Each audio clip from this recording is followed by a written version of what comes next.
I almost didn't take the job. The ad felt off, short and cold like a dare. But it was October 2025, rent was due, and 5 crisp hundreds for one night sounded like a win I could not pass up. The setup looked safe enough. Quiet cul-de-sac, big dark house, porch light glowing behind thick curtains. Suburbia at its sleepiest. The kind of place where nothing bad happens. Or so I told myself as I walked up the path. I said yes fast, with almost no vetting. A burner email, a time window, a single rule set that read like a threat. I told myself I'd keep the kids safe, scroll my phone, and go home richer. Easy money, no mess. The first uneasy feeling hit before I even stepped inside. The air felt still, too clean, like a staged photo. Inside, it got worse. The house looked normal, then not. Reflective surfaces missing or wrapped, picture frames filled with paper, every shine erased. That is when the warnings started to make sense. No mirrors, don't answer the door. It was not quirky. It was intentional. It was survival. I kept telling myself I could ride it out. 5 hours for 500. Sit tight, stay calm, count the minutes. Then the sound started, and the voices followed. Some from the door, some from upstairs, some from places that did not make sense at all. I joined this gig for the cash, fast and clean. I left with hands shaking and a promise I meant never again. If you love a wild Reddit story, buckle up. This is the kind of night that turns easy money into a bad memory and a normal house into a place you do not forget. How I scored the dream babysitting gig. It started with a 4-line ad that read like bait. Good pay, cash, instructions. No fluff. No profile photo. No warm intro. I should have scrolled past it. I didn't. Rent panic makes you bold or stupid or both. $500 for one night felt like a lifeline. So I reached out. The ad that looked too good. The post was short and bare. It asked for a responsible sitter for one night, paid in cash, with strict instructions to follow. No name attached, no age for the kid, no hours. That kind of vagueness should have killed my interest. Here is why it didn't. Timing. My rent clock was ticking. I had 3 days, cash, no apps, no waiting, no fees. One night, low time cost for a big payout. Was it sketchy? Sure. But broke math is its own kind of logic. The first email back I sent a simple reply and tried to sound normal. Name, short work history, and 2 references. I half expected silence. Instead, I got a reply in under an hour with the terms that made my skin lift. Watch their son, Matthew. 7 p.m. to midnight. $500 cash. Do not let him look into mirrors. Do not open the door for anyone who says they are the parents. The wording read like a script. No emojis. No small talk. The rules did not feel like parenting quirks. They felt like alarms. Why I said yes anyway. I did the quick math. 5 hours at $100 an hour. No commute costs beyond gas. No next day follow-up. I could breathe for a month if I played it smart. I talked myself into it with a few lines. People have weird rules. I have seen stranger. It is probably about sleepwalking or anxiety. I will keep the kids safe, keep the door locked, and leave. That was the promise I made to myself. Simple, clean, in and out. The red flags I filed away. I did not ignore the weird parts. I just stacked them next to, I need money now, and called it even. To keep myself honest, I wrote a quick list before I left. Red flag, burner email, no last name. My logic. Lots of parents hide details online. Red flag, rules about mirrors and doors. My logic. Rituals calm anxious kids. I can roll with it. Red flag, cash in an envelope. My logic. I am not giving a routing number to strangers. Red flag, suburban address at the end of a dark street. My logic. More privacy, less drama, neighbors nearby. I was aware. I was also hungry. Hunger won. My quick vetting before go time. I did a small sweep. Nothing heavy, just enough to feel less blind. Searched the address on maps to see the street and driveway layout. Shared the job details with 2 friends, plus the address and time window. Set a check-in text for 8:30 and 11, with a code word if things went weird. Packed a small kit, because I like control when I have none. What I brought: phone charger, flashlight, portable battery, basic first aid, 2 granola bars, water sticky notes, and painter's tape in case I needed to cover anything shiny, a deck of cards, crayons, and a notebook to keep the kid busy. It felt silly to prep for mirrors. It did not feel silly later. The message that sealed it. Right before I left, I sent one line to the parents, confirming 7 p.m. to midnight, $500 cash, and following your instructions. The response came quick. Confirmed. Short, neat, final. That one word made the gig feel locked in. It also made me feel like I was stepping onto a stage that was already set. No ad-libbing, just cues. Arrival, vibe, and that first click of the lock. The street was darker than the map made it look. No streetlights. Only one warm window. Stock photo parents opened the door with perfect smiles and tidy clothes. Normal on purpose. My stomach knew better. They repeated the rules like a grocery list. No mirrors. Do not open the door. Back by midnight. I asked why. The mom's smile broke for a beat. The dad avoided the question. The envelope was on the foyer table, neat and heavy. Money has a weight you can feel through paper. I told myself to take it, do the time, and get out. Then they left. The lock clicked. The silence came down like a lid. Why this gig looked like a win. At first glance, it checked every box I care about for a fast job. Clear start and end time. No creep into the next day. High rate. Pay that respects my time. No apps. No waiting for transfers or fees. If you chase odd jobs, you know the drill. You balance the risk, read the vibe, and make a call. I made mine with my bank balance sitting at 0, and my pride sitting right next to it. I thought I had scored the dream babysitting gig. It wasn't a dream. It was the kind of night you remember when you hear a knock after dark and feel your chest go hollow. Early warnings the first, ignored that night. Looking back, the night started whispering the truth long before it screamed.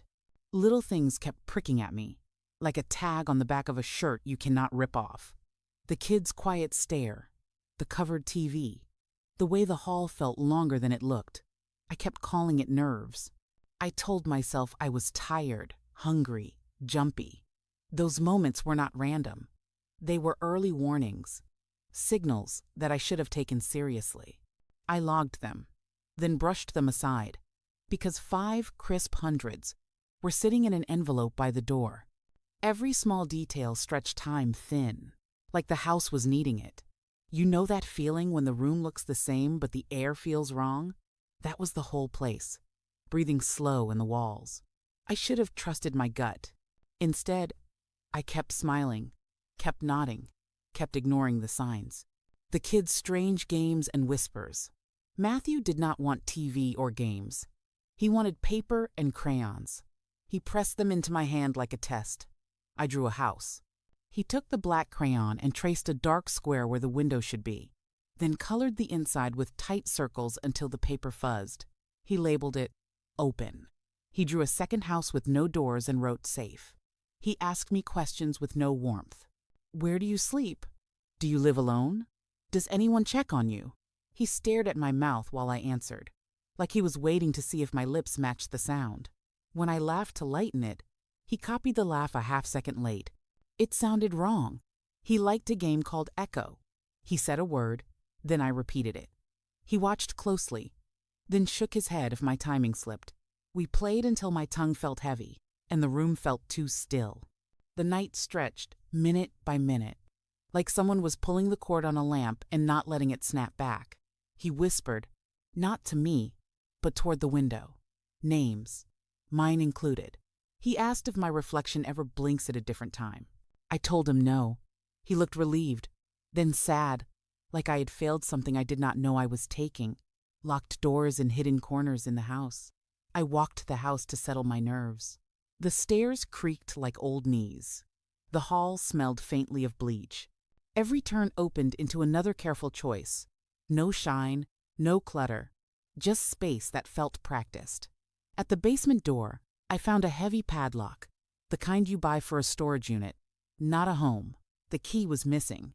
The door frame had fresh gouges, wood pale and raw, like someone had tried to get in or out. Family photos lined the hall, but they were wrong in small ways. The glass was gone, replaced by dull sheets of plastic. The dates were recent. The faces were fixed and bright. The kid in the pictures looked like Matthew, but the eyes were warmer. The dad had a cleft chin in one frame and none in the next. The mom's hair switched sides between shots. I told myself I was overthinking. Then I found an old-school photo tucked behind a plant. The boy's name on the bottom was Matthew. Same smile, but the year did not line up with his age. The math slid in my head, then fell apart. I felt the house watching that moment, like it was waiting for me to catch up. The confusion churned into fear. It was not one big reveal. It was an itch that would not stop. Padlocks on inside doors. Photos that did not match stories. Corners that swallowed sound. I wanted to call the parents and ask for a tour. A reason. Anything. I did not. I stood in the hallway, heart ticking hard, and told myself to finish the night and keep the rules. When the real nightmare began, the house did not flip a switch. It tightened. Air turned sharp, like it had teeth. Every quiet thing felt staged, waiting for a cue I could not see. The first real scare hit when the voices started stacking. Footsteps above us. Static in a dead TV. Knocks that sounded like parents, but not quite. I kept Matthew close, glued to my side, while the house tried to peel us apart piece by piece. By 11, I knew I was not babysitting a kid. I was guarding a boundary. The rules were not parenting quirks. They were a fence. Keep the glass closed. Keep the door shut. Keep the shapes out of the room we were in. Screams in the dark and what they revealed. The crying did not start as fear. It started as grief. Matthew broke into hard, ugly sobs, the kind that shakes small bodies. He spit out words between breaths. Not stories. Confessions. He said the house keeps secrets. He said the fights were not fights. They were tests. The parents would argue in the hallway, then walk past him with blank faces, matching steps. He learned to count the beats. Real people miss a step. Copies do not. He said the voices at the door talk like scripts. They loop the same lines. He said the screaming upstairs sounds like kids, but they never come down. He called them the other ones. When the glass is open, they find faces to wear. Pieces clicked fast, the covered mirrors, the padlocked basement, the photos with swapped details. It was not just Matthew seeing doubles. The whole house was an echo chamber, calling back a version of whoever you loved most. His last whisper pinned me to the floor. They want you to look. If you look, they learn you. Then he screamed again, and the oven smiled with my teeth. My desperate escape in the aftermath. I did not check the envelope again. I grabbed my keys, hit the porch, and did not look back. The night air felt thin, like I was breathing through a straw. I made it to my car, locked the doors, and drove until the house was a smear in my side mirror. I pulled into a lit gas station and called 911. My voice shook. I kept it simple. Strange house, strange rules, a child who might not be a child, and cash that felt wrong. The dispatcher stayed calm, kept me talking, and sent a car. The officers met me in the lot. They scanned my ID, took photos of the money, and wrote down every detail I could give. I told them about the oven, the voices, the copy upstairs. Their faces stayed blank, trained, but their eyes tracked every word. They told me to keep the envelope sealed and save everything on my phone. I saved it all, twice. Police lights and shocking family secrets. The questions came fast. Where did you get the ad? What email did they use? Did you see any IDs, bills, or mail with a name? Did you open any doors? Did anyone try a window? I handed over screenshots of the email, the address, and my check-in text to friends. Then came the part that chilled me more than the night. The officers pulled up notes from a prior call on the same street. Different house number, Same cul-de-sac. A sitter left early after voices at the door. No charges, no entry, just a report. The patrol car computer pinged the Gmail I gave them. That address had posted sitter ads in 3 nearby counties under different names, all with cash payments and strict rules. Neighbors who gathered at the edge of the lights had their own lore. The couple lost a son years ago, they said. Since then, padlocks, covered mirrors, and midnight arguments with no one. One woman swore she saw the mom wave at herself through the bay window, smiling too wide. The officers did not comment. They just kept writing. Lessons from a night I'll never forget. That night burned a checklist into my brain. Fast cash blinded me, and I walked past signs that were not subtle. You do not need the paranormal to make a job unsafe. Most bad gigs look tidy at first, then start to glitch when you push for clarity. Use this as a quick gut check. If 2 or more of these show up, slow down or walk away. Your safety and name are worth more than an envelope. Top red flags to spot in babysitting jobs. You do not need a full investigation. A few smart questions and a quick scan tell you a lot. Rushed hiring. Can you come tonight? With no call, no interview, and no questions about you. Speed is a tactic. Cash only with strings.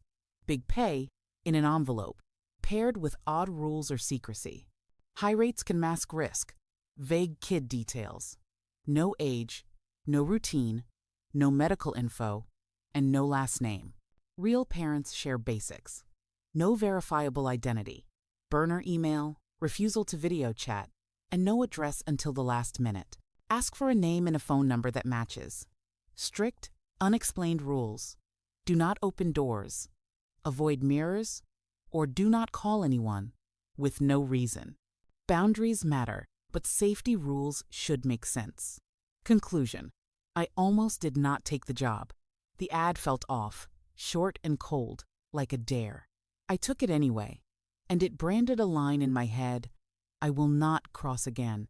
Easy money with foggy rules is never easy, and it never stays small. Fear has a way of teaching fast.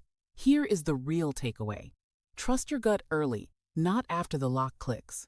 If a gig hides the basics, treats you like a prop, or makes safety sound like superstition, walk. You are not a flashlight for someone else's dark. You are allowed to say no, keep your name clean, and leave with both feet under you. If you still take short jobs, set guardrails that hold. Only meet families you can verify, and ask for a quick video chat first. Get kid details in writing. Ask for a phone number that matches a real name and address. Meet in a public place before the first shift. Bring a check-in plan with a live friend, not just a text. Insist on clear rules that serve safety, not secrecy. If you feel rushed, pass. There are better ways to earn than gambling with your nerves. Your turn. Drop your weirdest sitter gigs, Craigslist finds, or house rules that went sideways. Tell us what saved you, or what you wish you had done sooner. Someone watching this needs your story more than another spooky twist. Never again is not fear talking. It is strategy. Choose the work that respects you, and leave the rest at the door.